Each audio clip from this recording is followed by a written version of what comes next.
sitting on my doorstep, the people's passing by. They're coming back from getting wrecked. Everybody's high. Saturday night, what a bitch, laying on the lawn. The morning comes to bring the switch after the buzz is gone. Hello everyone, and welcome to another episode of Addictions, the podcast about addictions. I'm your host, David Wagner.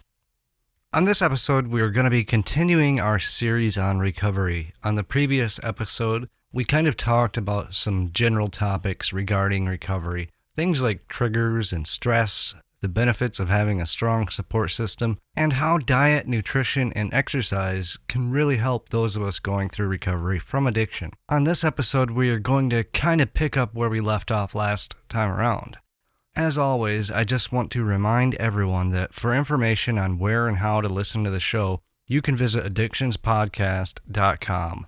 From there, you can also find links to valuable resources for anyone struggling with an addiction, along with tons of other stuff, including my own personal story of addiction. And if you really love the show, you can find ways to support it on our website. There is a link at the top of the page called Support the Show. We take donations of any size through PayPal, and for those of you who can't get enough of the Addictions podcast, we also have a Patreon page where for as little as $1 a month, you can gain access to tons of bonus audio and video content that you can't get anywhere else. You can find more information about that at patreon.com/addictions. Again, that's patreon.com/addictions. And don't forget to follow us on Facebook at facebook.com/addictionspodcast. And on Twitter, we are at addictionscast. Now on with the show.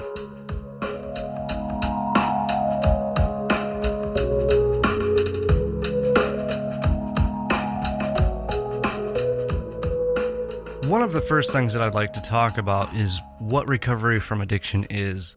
Now, this might seem like a no-brainer. The definition is in the words themselves. Recovery from addiction is just, recovery from addiction, right? Well, yes, but it isn't quite that simple. Recovery from addiction is different for every person and also different for each addiction. For example, a person who is recovering from a gambling addiction is likely going to have a vastly different experience in recovery than a person who is dealing with heroin addiction. But beyond that, what exactly is recovery? For those of us who are in addiction recovery or have been through it, we generally know what it is and how important it is to be in recovery and remain in recovery. But for the layperson, the person who may not be familiar with the addiction recovery community, recovery can sometimes be a concept that is unclear to them.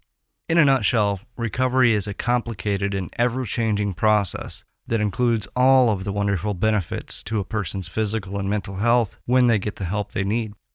Recovery can be a very long process, even a lifelong process, and there really isn't a clear finish line, so to speak. In my own case, I feel like even after I'm done with the bulk of my recovery, that I will always have to stay vigilant against temptation and the possibility of future addiction. It's kind of strange. Sometimes I feel like I've opened Pandora's box. Like now that I know what the high from opiates is like, that I can never unknow it, if that makes any sense.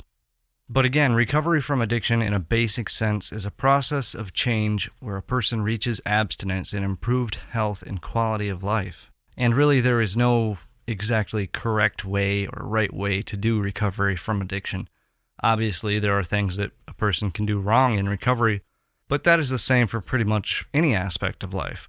There are things that we can do in the wrong way, but that's beside the point.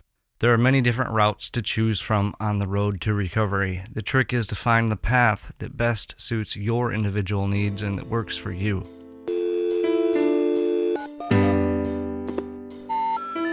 The number you have reached, 911, has been changed to a non-published number. No further information is available about 911.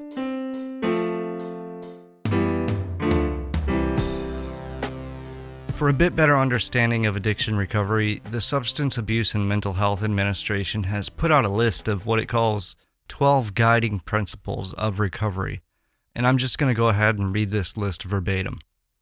Number 1, there are many pathways to recovery. Number 2, recovery is self-directed and empowering.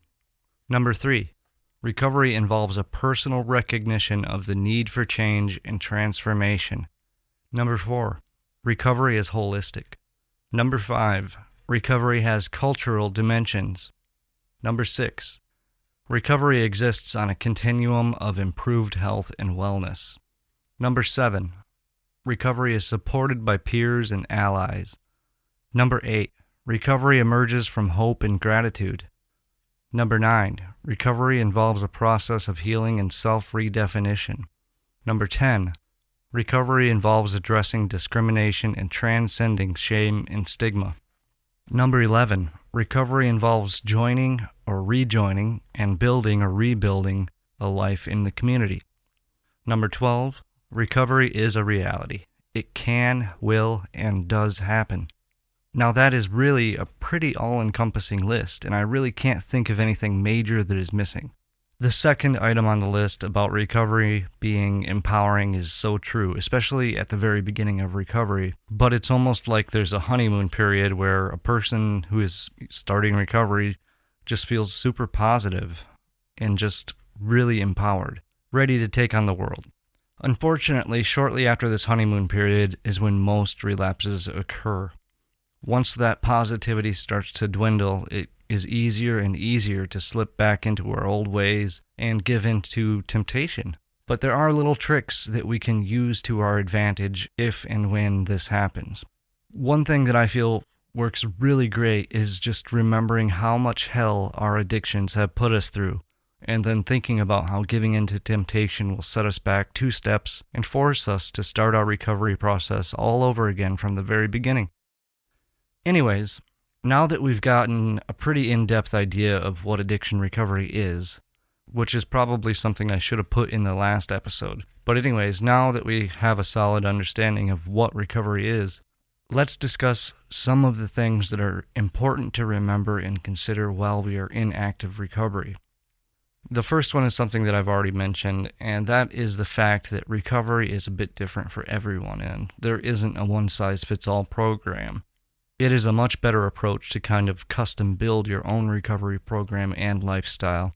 As strange as it may sound, the idea of letting go of your old ways is a very important step in getting started with recovery. You need to be ready and willing to let go of whatever it was that you were addicted to. It can sometimes even be like grieving the loss of a friend or a loved one.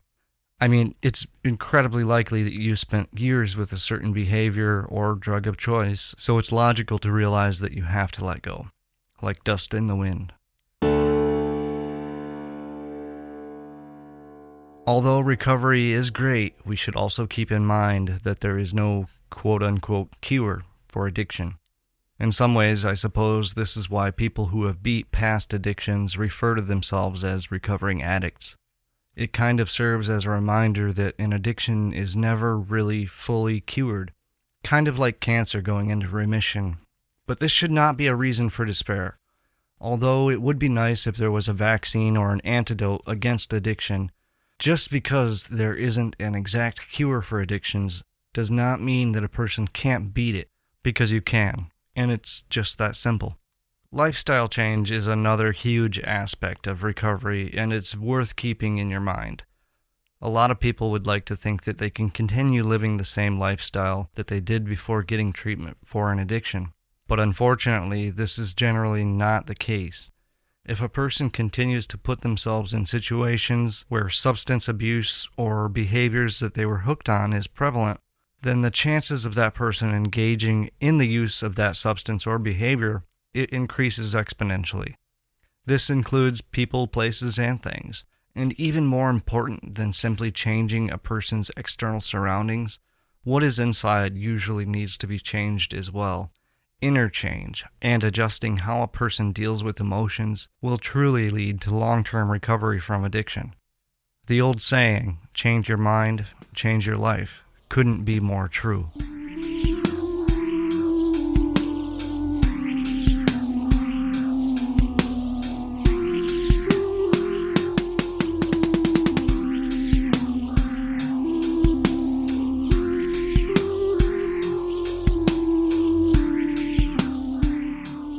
Recovery from addiction is no easy task, but as time goes by, it becomes more and more natural until the point that it's basically second nature. Recovery is about so much more than just conquering an addiction to drugs or a certain behavior.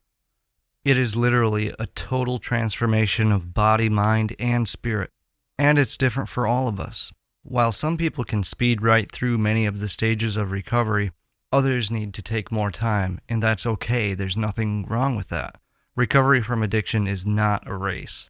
But no matter what pace a person moves through recovery, the end result is totally worth it, and it always will be.